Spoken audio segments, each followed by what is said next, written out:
we're gonna have this session is really long for the theoretical. Uh, it's gonna be mental skills, and we can work with our mental preparation along with the most time that you can do it before the game. Uh, Tonight is July 2, 2020. I'm Roberto Vasquez. I will be with you, all of you guys, with Harold Mainsark. Harold, are you there? Hi, Roberto. Good evening, everyone. I'm Harold Mainsak from Suriname. I'm a national FIBA referee instructor and a national referee as well. As Roberto said, today is for the theory is like a very long session, but we will try to keep it as short as possible due to the late beginning. And I'll send it back to Roberto so we can start this session. Roberto. All right, let's begin. Let's begin. Mental skills. Amen. When we talk about mental preparation, first I have to say this: for a game, I am prepared physically. Yes, I have rule knowledge. Yes, I am good in mechanics. Yes, but how is my mental preparation for any level of game? How? You have to ask yourself before you have the game. How is your preparation? How you feel in this day? What is your mind said to you before any game? Now I'm going to show this is a video awareness test. So try to focus on.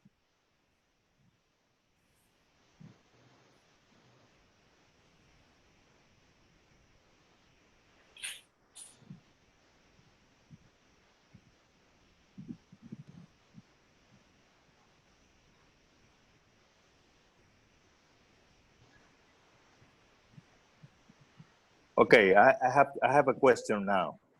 I'm going to show only one time. I have a question now. All of you saw the people passing the ball, the white team and the black team trying to get the ball, right? But any one of you see something, or any one of you saw something out of the players and the ball? I want somebody who asked that question. Any one of you saw something different?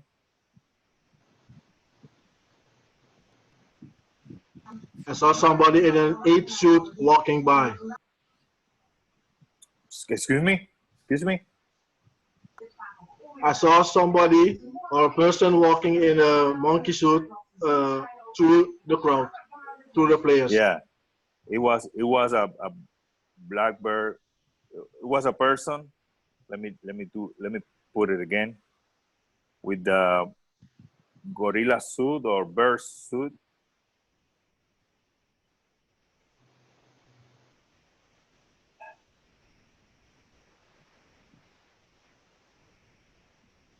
Okay.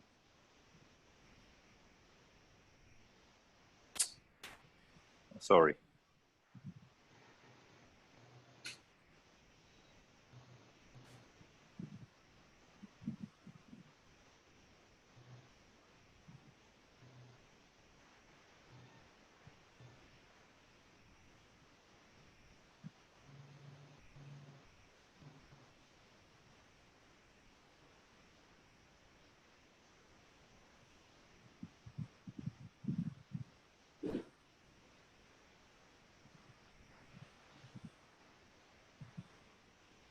A moonwalking bear, right?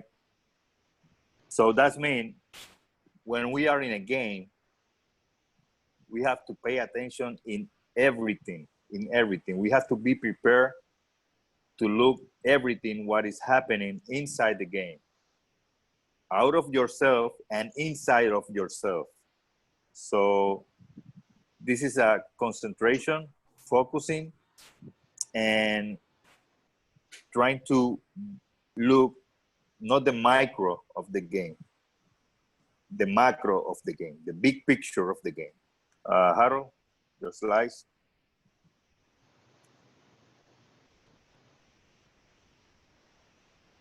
Yes, we're gonna move on. Mental checklist. First, we got concentration. Second, self-talk. Third, we got arousal and pre-game. Let's start with concentration. Next slide.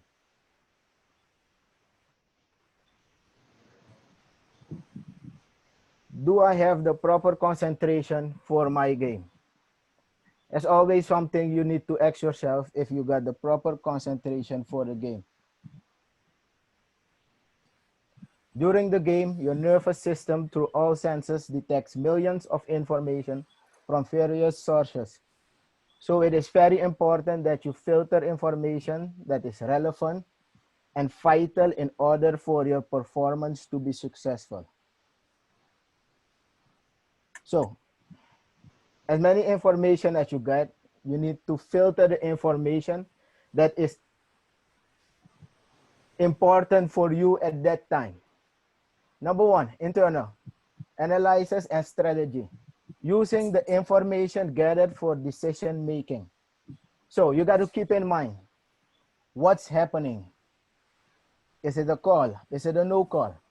Is it a foul? What type of foul is it? Is it a violation? What type of violation is it? Try to concentrate on what's happening on the court.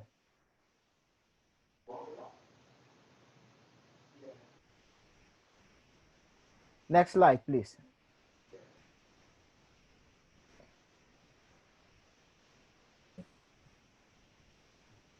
Another internal function is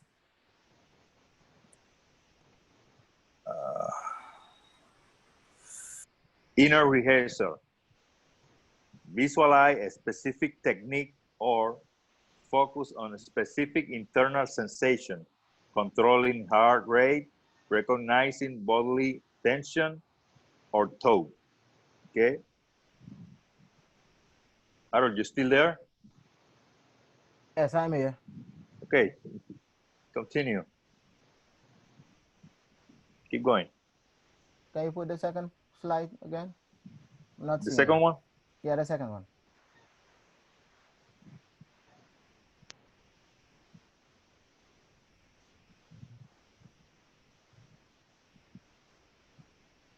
Yes. So you got to keep in mind to control your heart rate and recognize the bodily tension. And you got to control your thoughts, what you're thinking about. Try to control what you're thinking about on the court. Yes, next.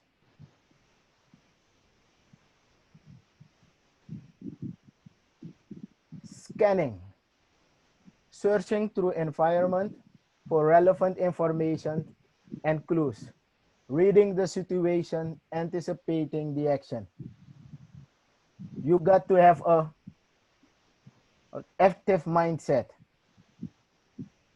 On the court, try to have an active mindset. Not because there is nobody in your area of responsibility doesn't mean that you got nothing to do. Try to stay active.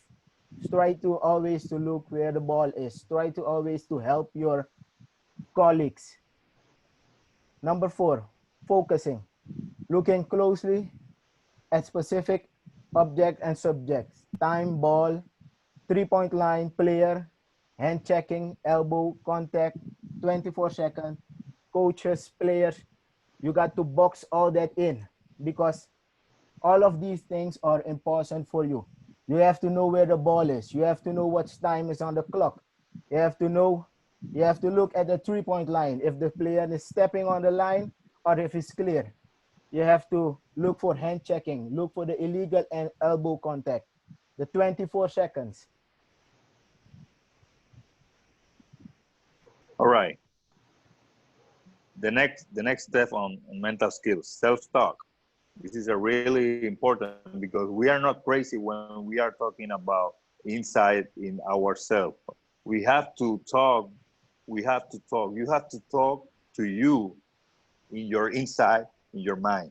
Can I control my movement properly, sending message from my mind? Of course, yes. When you think about something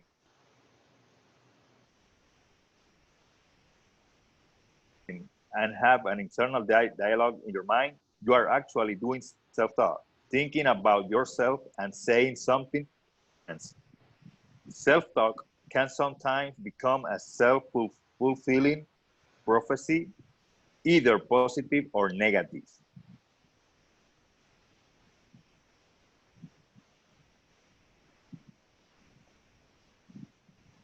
The more you repeat a thought, the more automatic it becomes, and eventually leads a belief.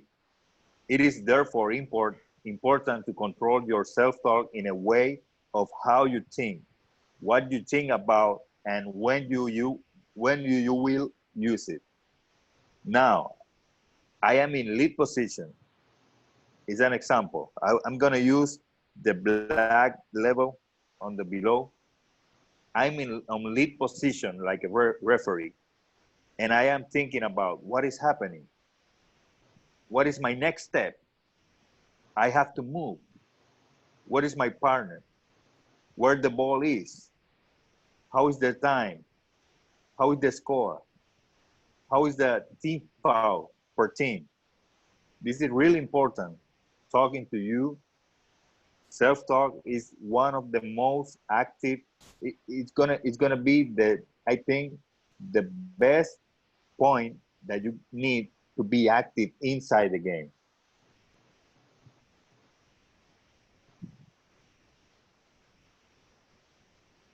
Internal dialogue in your mind become aware of the words and phrases that you use. Recognize your disordered thinking and irrational belief.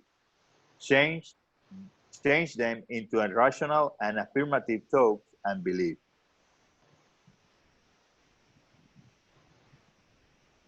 Trigger situation for negative self-talk.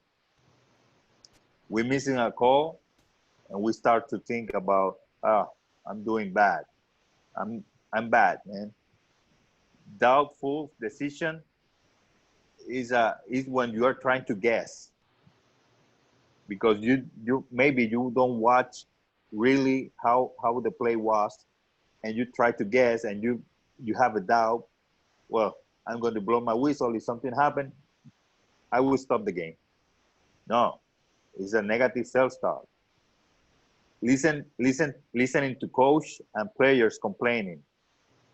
This is a really hard situation because you have to listen everyone, but you don't have to keep in your mind that words. You have to put it out.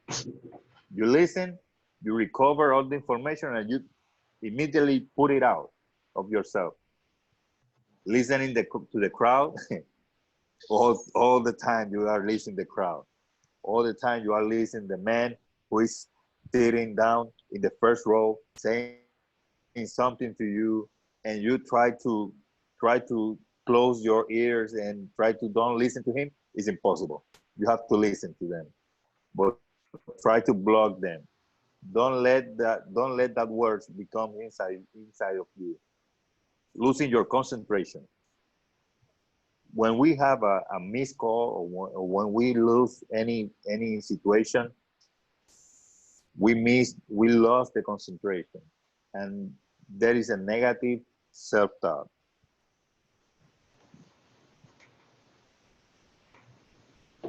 More trigger situations. Let me try to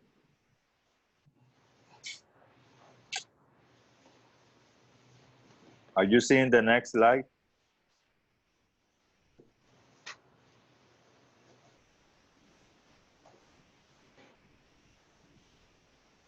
Yes, Roberto, you can go on.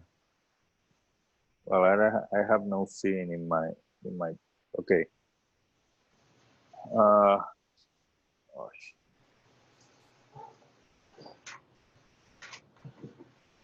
can you Harold, please? Yes. Because All right. I have no. Bad teamwork between co-officials. That's all about if there is no communication between the referees on the court. You got to help yourself, help each other, making decisions, making calls, and you got to stimulate each other to do your best. Forgetting a rule, that's one thing that most of the time we just think in ourselves, say, what is this again? But don't worry. The self-talk is all about being positive. Just take in all the positive information and only be positive in your thoughts. Forgetting the mechanics and the positioning, fatigue and tiredness. Even when you're tired, you still have to be positive and you still need to try to focus about this, what is to come. Keep going. Next, arousal. Next slide, please. How is my level of arousal before, during, and at the end of the game? Arousal feeling.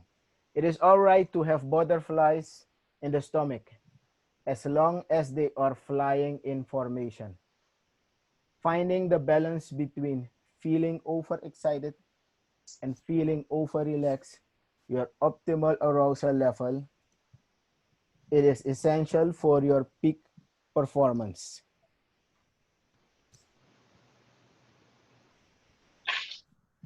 Arousal level refers to a person's general psychological activation of the body that ranges and varies on a continuum from the one hand, deep sleep, and the other hand to panic or intense excitement. So try to balance, try to get a balance. Don't get overexcitement, but don't get too weak as well. Try to find a balance between. What is the optimal level of arousal before, for the beginning, and during the game? 1 to 10. 1 is low, 10 is high. Yes, that is a question for all of you. I want 5 of you guys to tell me how is the optimal level before the game, for the beginning of the game, and during the game. And when I said during the game, I included the last 10 seconds of the game. Try to think about in a game that is tied and team A has the ball on the sideline, 10 seconds left. How do you have to what is the level of arousal that you need at that moment? 5 of you guys, I am questioning to you. I am asking to you before the game, the beginning of the game, and during all the game.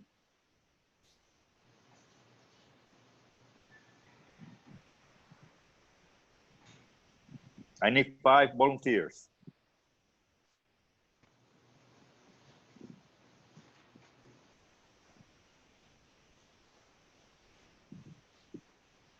No one? Yeah, I want to try.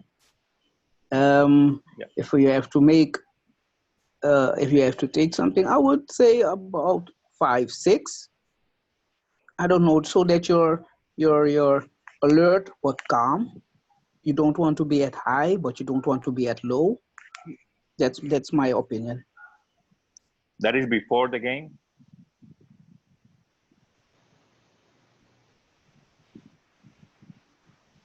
Hello?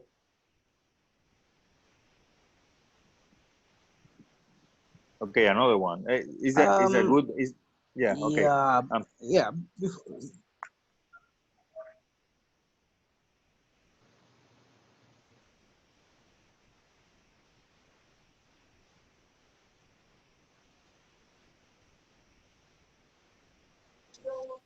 Mr. Robert, your mic is muted. now you hear me? Yeah. Sir. All right. Thank you. You are doing good. You are doing good. Before the game, the optimus level is 5 to 6. Now, what is the optimal level for the beginning of the game? And then during all the game, especially in the last second of the game, when you have a tie game, 10 seconds left. So you have one good answer. I need two more answers.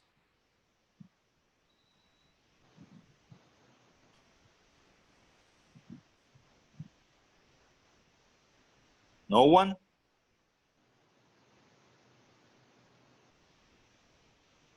Harold? Yes. Okay. Good night. Oh, Good night. Thank you.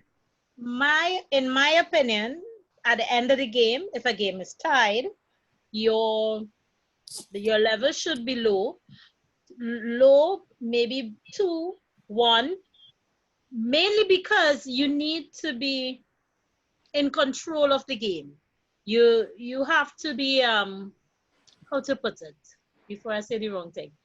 You have to be, you don't want to be nervous that you make the wrong call, especially in a tie game.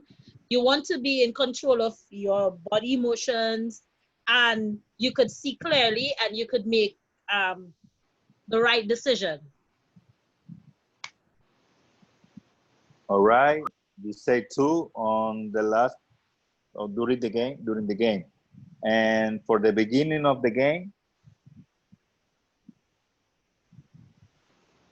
For the beginning of the game, it's normal for you to feel a little bit nervous even if you're experienced, you tend to feel a little bit nervous.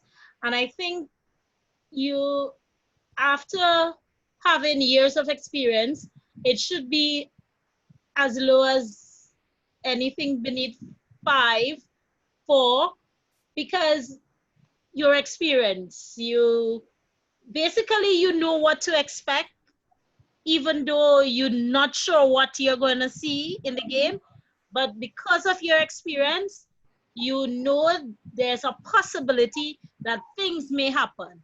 And with your knowledge of the game, you should be in a better place.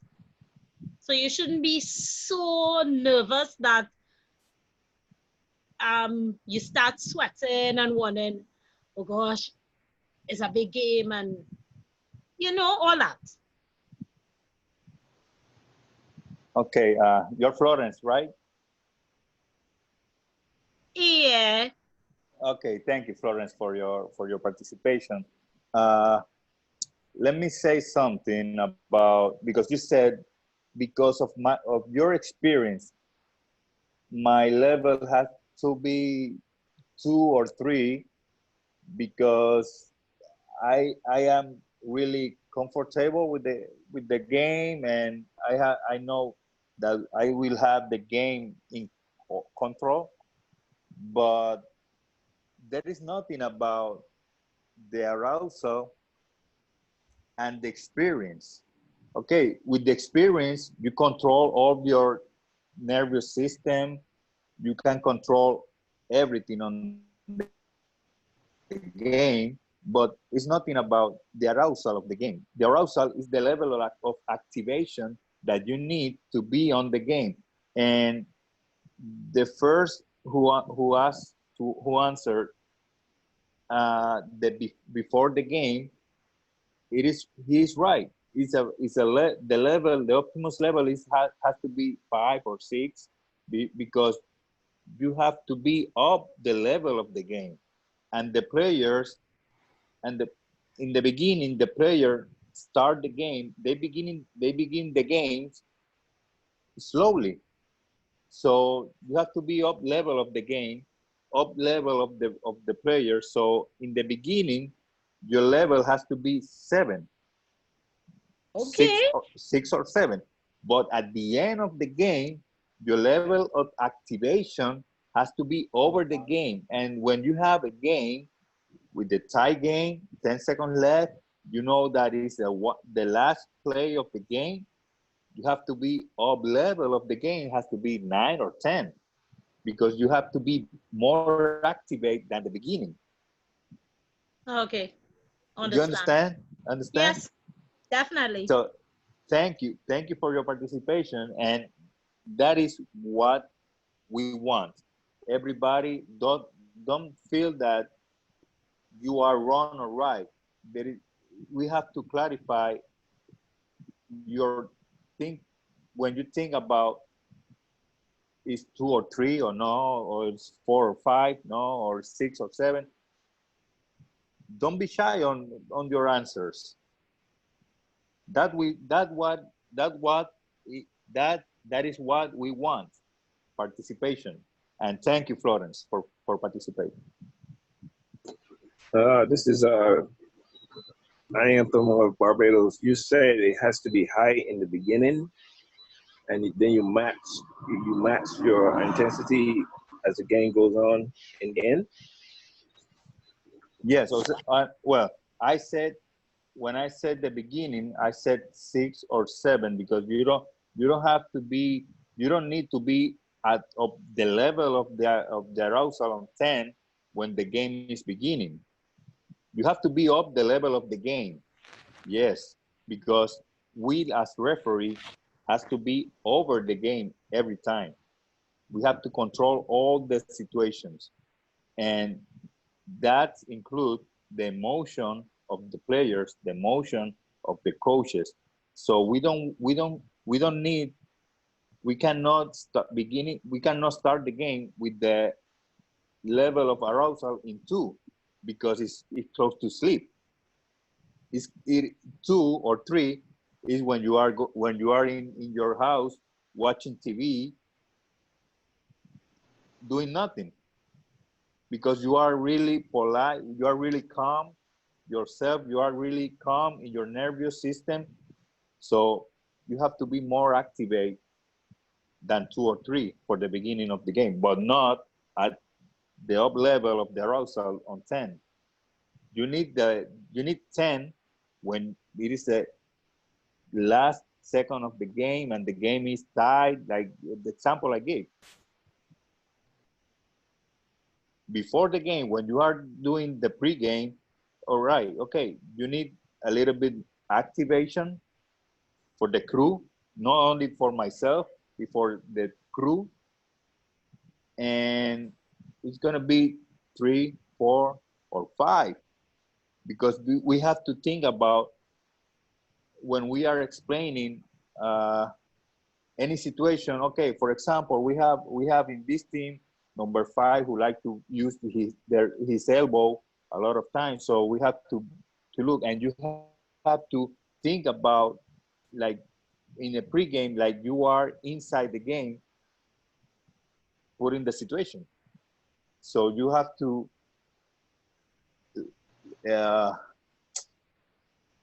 put a little bit activation on yourself, but not 6 or 7 before the game. It's 4 or 5. Then in the beginning of the game, you have to be up the level of the players, but not up level on 10. So you have to be over the players emotionally. Gotcha. Thanks. Any doubt? Any another doubt on the level of arousal?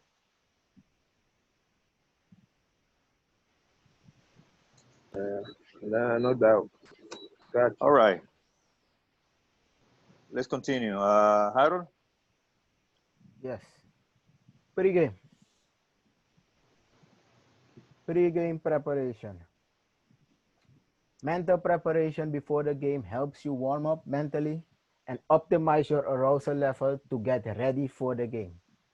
You see, that is the example.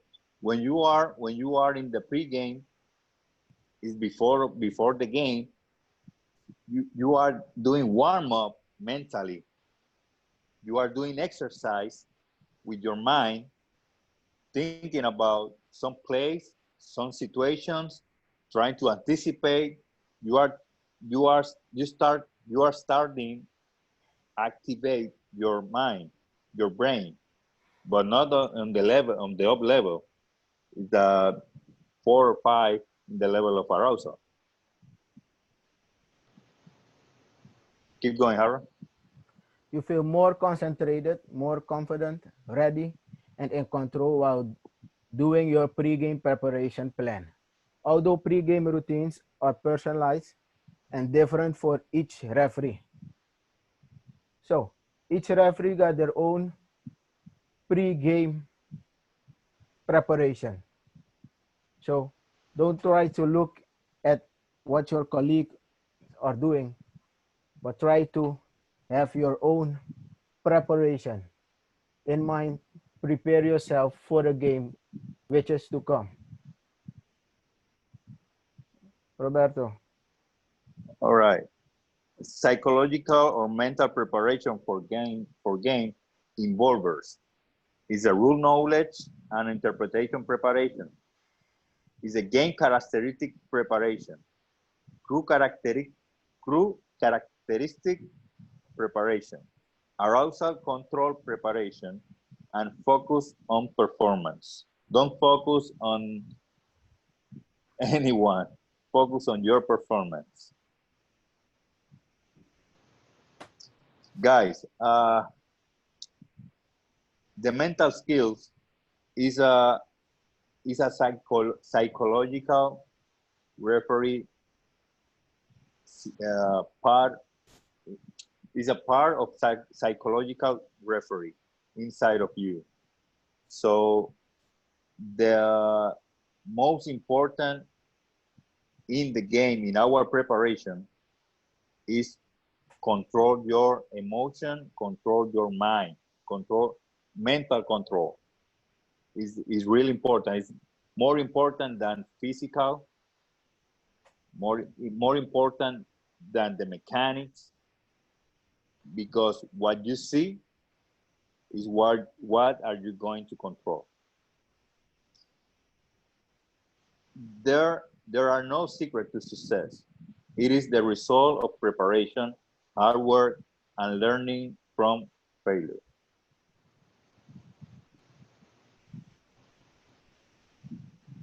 And for all of you, we wish you all the best. Thank you very much. This is a question. Yeah, just Wilfred from Suriname, just a simple question. When is your arousal at its lowest? At what part of the game? As lowest at the beginning of the game, or when you are coming from the halftime, because at the end of the first half, you go to the locker room, you take a relaxing time, so your arousal is going down a little bit.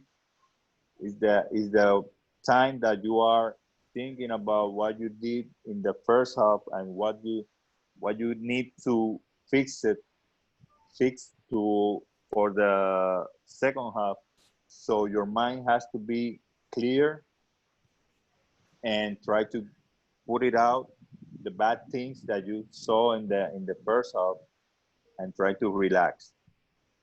This is the time. That is the two time when the arousal is in the low level, at the beginning of the game and when you are in the locker room on the halftime. Then you have to work to put more attention on your arousal to get it high a little bit more, because when you are coming from the halftime, you are relaxed and you have to work to put it up a little bit more to try to get up level of the players, of the emotion of the players.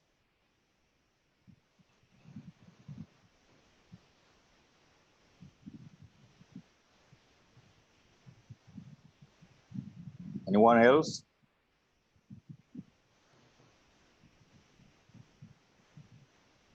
Ian, Frederick?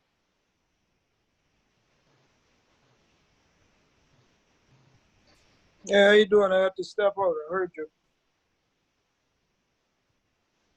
Continue.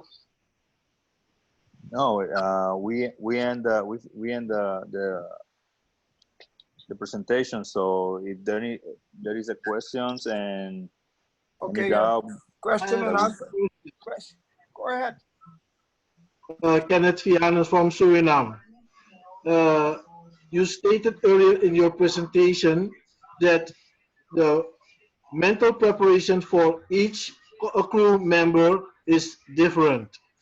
Is there a time limit for the preparation before the game? there's no time. There's no time limit. If you need 1 hour, take 1 hour. If you need 1 hour and a half, take 1 hour and a half. If you need 2 hours, okay, it's too much time, but take it. But there is no limit, no limit on the pregame preparation. Uh, what we do in FIBA is because we are in a hotel in the same hotel, everyone, and if I receive my nomination, for example, I received tonight my nomination for tomorrow. So in the morning, after the breakfast, we take 1 hour for a pregame, for a good pregame, 1 hour and a half, because we make some scouting, or we talk about some specific situation. So we take 1 hour and a half as much. Then in the locker room, we talk about like 20 minutes or half an hour before the game again. Is our preparation for in the pregame. So if you make a mix, it's close to 2 hours for pregame in every game. But there is no time limit for a pregame preparation.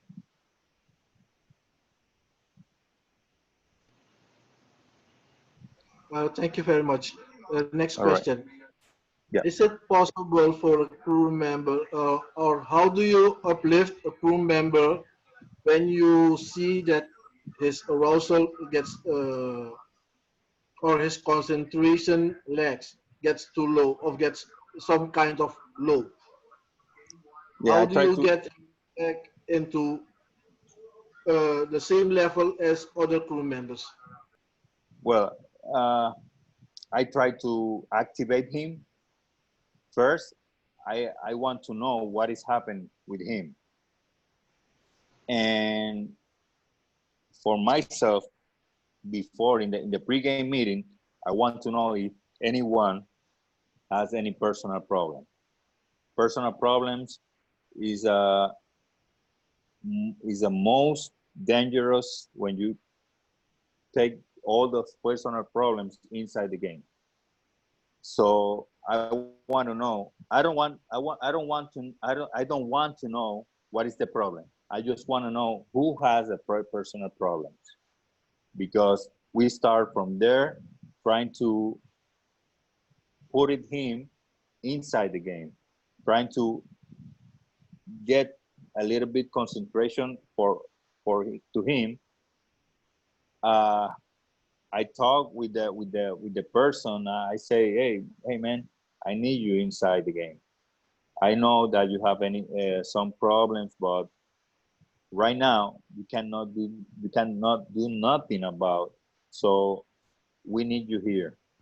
Then we can talk about any other situation that you want to talk. So If he has a low level, is a really difficult, is a really hard to push him or push her, trying to activate him, because arousal is really is a part of individuals. There is not teamwork. There is an individual part of any referee. If you are sleepy, so take one coffee cup, try to wake up. But if you don't do it, I have to try to get from my book uh, I have to get from my luggage some pre-workout. Try to put you in the activation.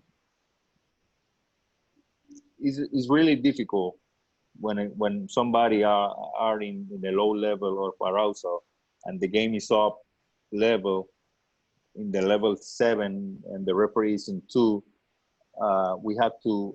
The other 2 referee has to work harder than a normal game. It's a good question.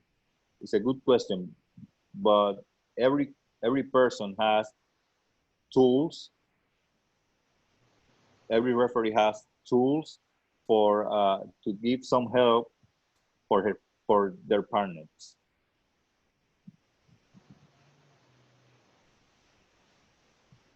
Thank you very much.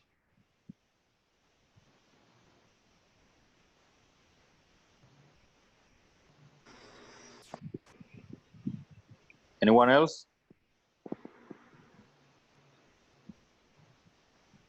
Can I weigh in? Yes, please. Yes, please. Yes, Go ahead. I just want to throw a question out there. How can you really tell that a referee is prepared for a game, mentally prepared during a game, having watched a referee? What are the things that determines that this referee is really mentally prepared for this game?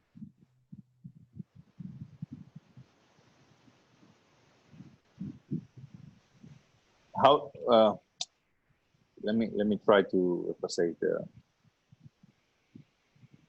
When you see a referee, his eyes are looking really. When you see a person, you know that the person are concentrate in where is walking that person. When we are in the game, if you have a referee looking for the how do you say, the wall up on the wall, or the referee is looking for 4 or 5 seconds the same spot, the same place. He's looking without any movement of the eyes. This guy is out of concentration. This guy is thinking about something out of the game, something in his house, something in his room, or maybe has some economic problems, any situation out of the game. So that is how we identify the person is out of focus, is out of concentration. When he's looking in the specific place for more than 4 or 5 seconds, and his eyes are like a sad person, and he didn't say the word for a minute, and we are talking in the locker room, and we are 3 referees, but only one is quiet. We know that he has a problem, and he's out of focus. He's out of concentration. So we have to involve that person in our conversation, trying to put it in on concentration. I don't know if I answered the question to I, you, I, Frederick. I think you do. You did, and I think one of the things that comes to mind is the mechanics, particularly with the three-person mechanics. Often persons are not mentally prepared to go through the mechanics properly. They're forgetting the simplest things on the rotation, and any number of things that comes with the mechanics. And generally, I use that as the baseline for telling whether an official is not mentally prepared for a game. That's just one of the items. I agree. That's right. Because the mechanic start on lead position, and Indeed. if the lead position miss a rotation one time, okay, there's no problem. But 2 times, 3 times, and he make a rotation, and the ball goes to the other side. He didn't read the movement of the ball, the movement of the players. So now I know he's out of concentration. He's out Yeah. of focus. Yes. So I agree with you. The mechanic on lead position, who is the initial rotation, this is the starting of the out of focus. Yep. Anybody else? Mr. Vian? Good night, Leona from there. Good Mr. Brown, night, what Lena. about the person showing up late? I mean, they know that probably you said the pregame, you said the time for the pregame to be a certain time, and next you know they come in like 20 minutes before the game starts. Would that be part of it as well? Would that be an indication very early on that this person is not where you would need him to be or her to be? Well, I mentioned 30 minutes before the game, but only for talk about some or make a recap what we're talking about the morning after the breakfast. Because I said when we are in a tournament, I received the nomination in the night before. So the next morning, the three referees take the breakfast together. After the breakfast or before the lunch, we make the pregame, our pregame. This pregame is gonna take 1 hour at least 1 hour. Close is 1 hour 15, 1 hour 30 minutes, maybe 1 hour 45 minutes because we have doing scouting in videos and taking a notes. One referee take a note from team A, the other referee take notes from team B. I'm the crew chief, and after they give me the information, I make the good pregame. So we're gonna take 1 hour 15. So then when we are in the locker room, at least half an hour, because we have to go out and 20 minutes left to start the game. This is the first interval. At least 30 minutes before, we make a short meeting or a short pregame, taking some points that we have to take in our mind.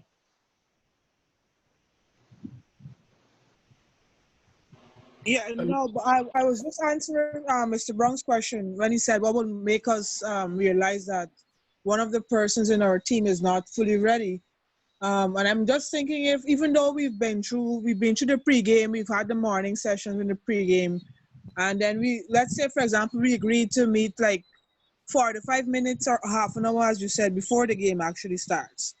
But the person comes in like 20 minutes before the game starts. Would we know from that something is wrong with this person? They're not fully prepared for the game? Yeah, believe me, if one person is not prepared to be in the game, is out of concentration, we are noticed this 1 hour and a half before, or maybe as soon as we get in the locker room, 1 hour and 15 minutes, I know that person is out of focus.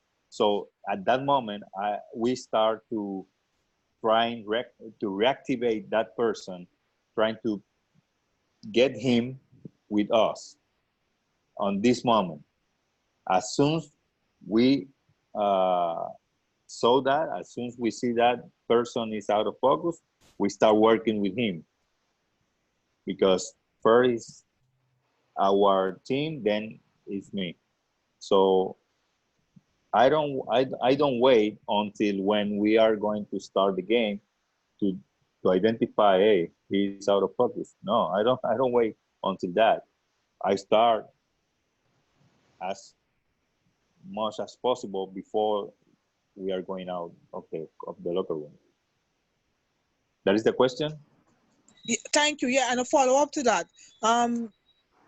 Have you ever had any situation where even though you have tried to reactivate the person, was there any situation where you had to find somebody else, another official, to replace that person because you realized, you know what, No, this person is Not an not. international no. coach. No. I love it. Oh, wow. That's a good question. Yeah, because It did. yeah. We have somebody out of the game in his mind, and I'm thinking, hey, I can replace him. No, I cannot replace him, but I would like to replace him. No, we cannot do that. We cannot do that. The only thing that you can replace a referee inside the game is when the referee has an injury and we have a standby referee in the official table. That's the only situation that we can replace referee. Okay, thank you. All right. I think one of the challenges for many referees is when they have those blowout games. It's maintaining their mental focus, and perhaps you can speak to that, Roberto. Yeah, that games on the blowout game is I hate that.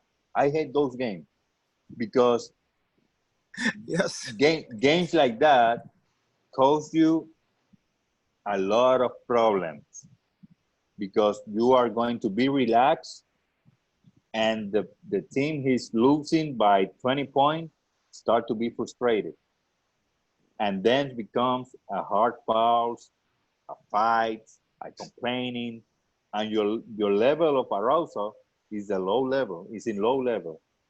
So it's the worst situation that you can have in a game, a blowout game, because you were relaxed. This is easy for me. We finished the game. 20 points, 4 minutes left. We finished the game. This game is over. No, you have to work. You have to still working on the same level of arousal, 6, 7, or 8, because there's going to be a situation that you have to work over the emotion of the players or the coaches. The other one is, the level of the teams are never the same in the tournament. And those teams that are less competitive, when referee receive nominations for those types of teams, for some strange reason, they just don't have the, I don't know, the propensity to really referee the game the way they would referee a top level team. So maybe you could speak to that as well. Yeah, let me try if I understand. I will give you an example. Yeah. This is the and I would take out the two teams with the less level, and I will give you this as example. The last day of the tournament. There is a gold medal game, gold or silver. There is a bronze medal game. Before that, there is a 5 to 6, Mm-hmm. 7 to 8, and you receive the nomination from 9 to 10. And you said, I have such a tournament and I received the 9 to 10 place. Oh, come on. So you are going to disrespect the game for that? No. You have to work the same game in the same level, no matter what is the 9 to 10 place or the gold medal or silver game or the gold medal game. You have to work on the same level because game is the game. You're gonna, if you start the game 9 to 10 place and you are saying, this game is nothing, this game doesn't mean nothing for nobody. Yes, it means if the guy who is sitting in the table, who make the notes, who give you the next nomination for the next tournament, this guy is gonna put you in or take you out for the next tournament. He's gonna put you in if you do a great job. If you put all the enthusiastic, all of your officiating inside that game, all your control, and you show respect for that game, believe me, you are in the next tournament. But if you start to disrespect that game because it's a 9 to 10 place, you are up. You are out you are out of his notebook. Mr. Brown, Yes, sir. um, I noticed that you're speaking a lot of the international level, but can you speak to the local level as in terms of a referee seeing the same team so much times and also having to do a double or even a triple? How does that mental kick in? Well, the mental part, it depends on the referee. All right. To each his own. I don't want to pick on. I don't want to put myself in the picture. But it depends on the referee. All right, whether that referee is going to be a professional or not. I know it has a psychological bearing on it because sometimes teams, whether you're refereeing good or not, especially the team that is losing, they're gonna be the team. That's the team that normally would complain the most. And but when they're winning, they want the same referee. They're winning with that referee. The team that's winning, hey, make sure that guy called my game or that girl called my game. All right. It's always when the team start to lose. Okay. So I mean it's here. It's neither here or there. However, the mitigating factor is having sufficient referees sometimes. And we don't run a professional league. I mean, and I'm speaking from a local perspective because most of the persons who are on the site tonight are really dealing with their national level or their local leagues. All right. So we're not in a position to have all the referees available. Neither we in a position to pay referees sufficient for them to come out. All right. And so these are some of the things you got to consider to break down some of those problems. And then, of course, the more training, like the training that we're getting this evening, with regard to the mental aspect of the game, the more training you get involved in, the more referees will be able to deal with some of these challenges and be more professional. But, you know, to each its own. Sometimes it depends on the scheduler. Sometimes it depends on the availability of the referees. They have their life. They may not be able to do a game. And you may only have A, B, and C, you know. So that's what you have to go with. That's the politically correct answer. All right. I don't know. I don't know if the rest of the folks would, but share that. Well, but yeah. Well, I mean, I just want to hit on in terms of the fatigue, in terms of if I have to do a double, mentally, even though I'm trying to be professional or try to move myself to the next level, it's going to be really rough. And I don't know whoever's in here would have attest to it, to do a double or even a triple. But I agree, you know, Trevin. But you know what? Which team is placed at a disadvantage, even though that's happening? Well, both teams, actually. Exactly. But who actually argues the point is the team that loses. Yeah. You see what I mean? Yeah. So, you know, you're quite right. And that's why it's so important too, that referees be fit. Referees should be fit enough to call at least 2 games. All right. And I mean fit at international standard, fit. At least call 2 games back to back. Because I've been to tournaments where I had to do it internationally, and I'm sure Roberto would have gone through that himself. Yes.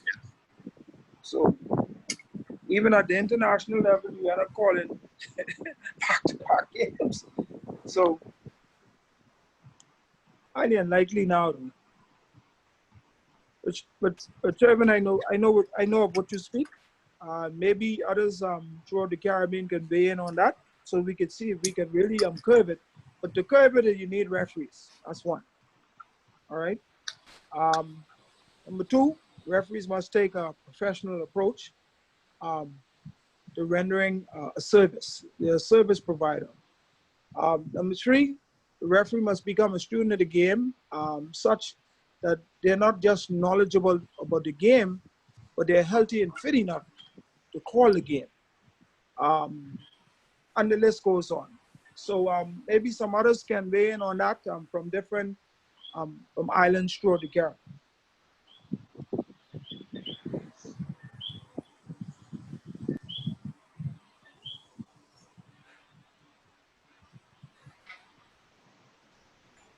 Anybody else wish to weigh in? Or we can wrap up. Okay, guys, thank you so kindly. Is Ian on? Ian, are you on? Okay, Roberto, you can give your closing remarks, and then we'll be back tomorrow, God willing. All right, for everyone, thank you so much. I wish all the best for you, and please, this session is to practice all that we are giving to you. That's the only way that you can be better for tomorrow. Be doing the same things, the good things, 1 time and 2 times and 3 times, and fixes what is doing not so good. So I wish you all the best, and thank you so much for your attention. Harold, you want to say something? Yes, I want to say something. I want to thank the CBC for giving me the opportunity to gain more experience and to share my experience with everybody. And also, Robert, I want to thank you for your help. And I want to wish everybody good luck with the test coming up. Good night, everyone. Thank you much, Harold. Again, thank you, Roberto and Harold, for the job well done. Please forgive us for little technical difficulties we had this evening. Nonetheless, many of you would have stayed with it. And the interaction was very good. What we continue to push, well, say to you, is that you have a lot to offer. We don't want to consistently push information on you. We want to pull some information from you. You know a lot of stuff. Give it to us. And then you may know some stuff that we don't know. And that helps everybody. So please, don't stay in your little corner and don't do anything or say anything. We're not going to think of you as less than a man or woman. All of us make mistakes. And so we look forward to the next day of participation. Once again, thank you so kindly. Have a good night. Thank you. Good night, guys. See you. Good night. Good night. Good night, everyone. Good night, Good night. everybody. Good night. Good night.